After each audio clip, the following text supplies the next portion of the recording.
नुसरत फतेह अली खान साहब से जो पहली मुलाकात हुई और आगे फिर वो पल दो पल वाला, हाय हाय, जरा वो तो शेयर करें।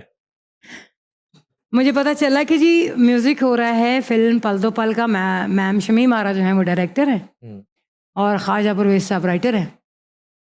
तो मुझे बुलाया गया स्टूडियो रिहर्सल के लिए। नहीं, मुझे पहले खान साहब ने अपने घर बुलाया, जो अभी उनका घर बन रहा था इधर फैसल टाउन। नहीं फैसल टाउन नहीं, बाल्टन भाई हाँ मॉडल टाउन, बाल्टन वाला मुझे बन रहा था। तो मैं उनके घर गई तो वो जस्ट अभी मतलब लैंड करके घर पहुंचे थे और उनका सामान बिखरा पड़ा था और उनको पता चला कि मैं रिहर्सल के लिए आई हुई हूँ। तो मैं उठ के खड़ी हुई तो कहते हैं आ जाओ अंदर, आ जाओ अंदर। और ये दम मस्कुलर हो चुका था जी, सब कुछ हो चुका था। मतलब he was one of the वो एसेट्स ऑफ पाकिस्तान के जिनको किसी को बताने की जरूरत ही नहीं है कि नुसरत फतेह अली खान कौन है। अल्लाह अल्लाह उनकी पहचान है। और मैंने उन लोगों को भी झूमते देखा है जनाब जी, जिसको उर्दू और पंजाबी की समझ भी नहीं है। तो मैं जब उनके पास गई तो मेरे लिए बहुत ये ड्रीम कम ट्रू आप समझ लें। मैं जब पहुंची उनके घर तो उनसे मुलाकात, मुझे कहते हैं आप आ जाएं अंदर, बाहर हारमोनियम वगैरह रखा हुआ था। तो उनकी वाइफ आ गई कि आप अभी तो आए हैं। मुझे तब पता चला कि आप तो अभी तो आए हैं और आप तो आती थोड़ा रेस्ट कर लें आप रिहर्सल पे।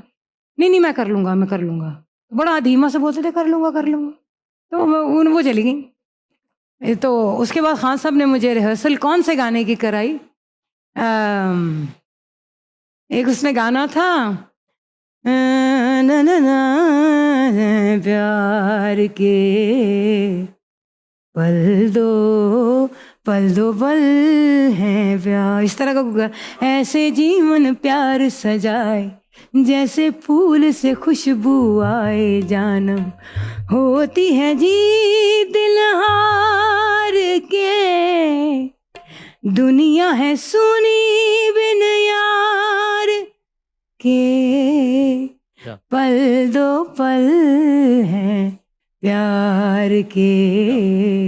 ये मुझे उन्होंने रिहर्सल कराया तो मैंने कहा शायद मेरा गाना है। तो कहते ये मैंने गाना है। मैंने अच्छा मैं वो गाती थी साथ साथ। मैंने कहा खान साहब मुझसे भी गवा ले थोड़ा सा, ये मेल सॉन्ग। मैंने कहा फिर उन्होंने रिहर्सल शुरू कर दी और वो गाए जा रहे हैं।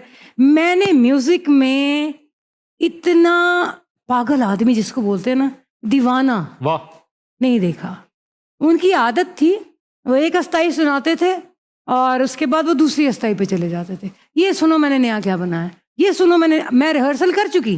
क्या बात। उसके बाद हम 2 घंटे बैठ के सिर्फ उनके गाने, और उसमें वो भी था पियारे पियारे पियारे पियारे, थारे बिना लगे नहीं मारा जिया रे, हो थारे बिना लगे नहीं मारा जिया रे, नैनों ने थारी कैसा जादू किया रे, थारे बिना लगे नहीं मारा जिया रे, ओ थारे बिना लगे नहीं मारा जिया रे। Very nice. तो जब मैंने सुना ना तो मैंने डरते डरते खान साहब मुझसे गवा ले, देखो कौन गांदा। मैं कहा पता नहीं देखो कौन गांदा कौन आंदा। खैर वो इतना उनको पैशन था, आप उनके पास सारी रात बैठे रहे, वो आपको अस्ताइयाँ नहीं से नहीं सुनाते रहेंगे। हाय मैंने जब उनके मुंह से सुनी थी ना,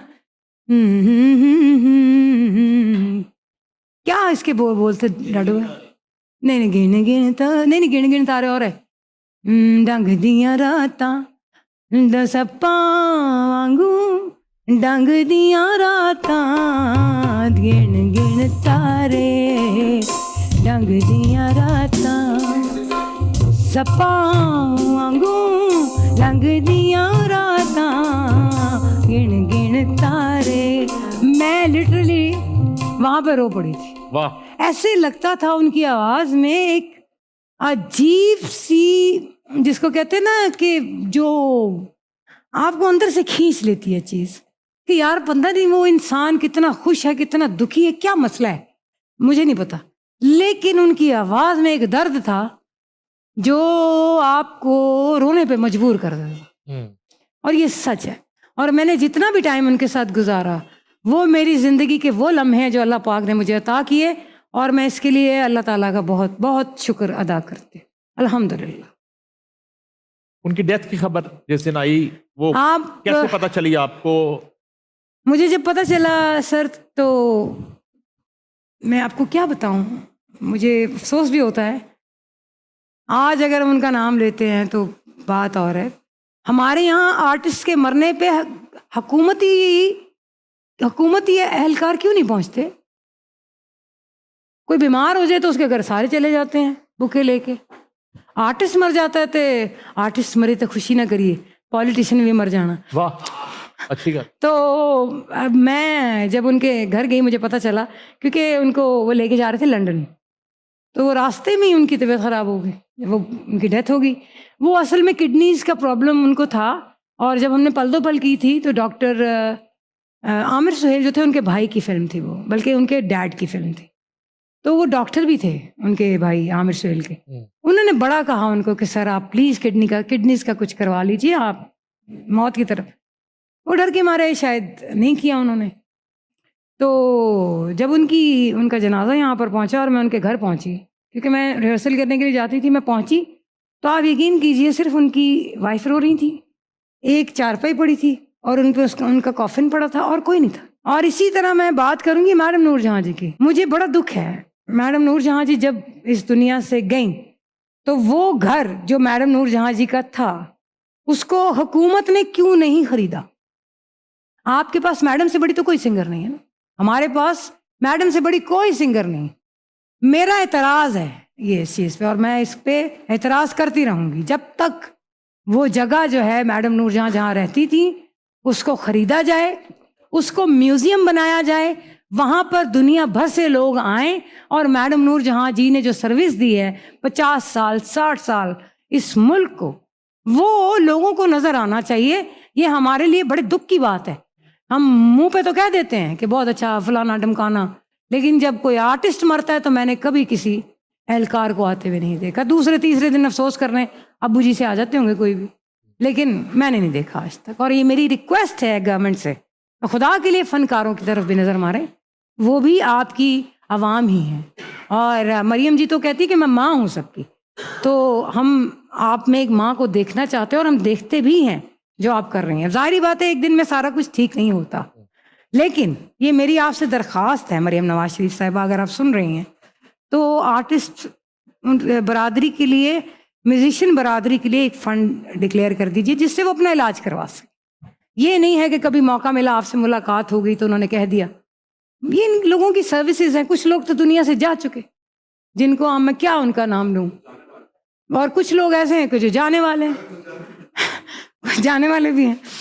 तो कहने का मतलब ये है कि जहाँ फनकार की और फन की इज्जत ना हो वो ड्राई मुल्क होता है, टू बी वेरी ऑनेस्ट। एक ऐसा अलमिया है जिस पर आपने नजरसानी बिल्कुल बड़ी ज़रूरी है। और दूसरी जो नजरसानी है वो मैं देख रही हूँ हो रही है।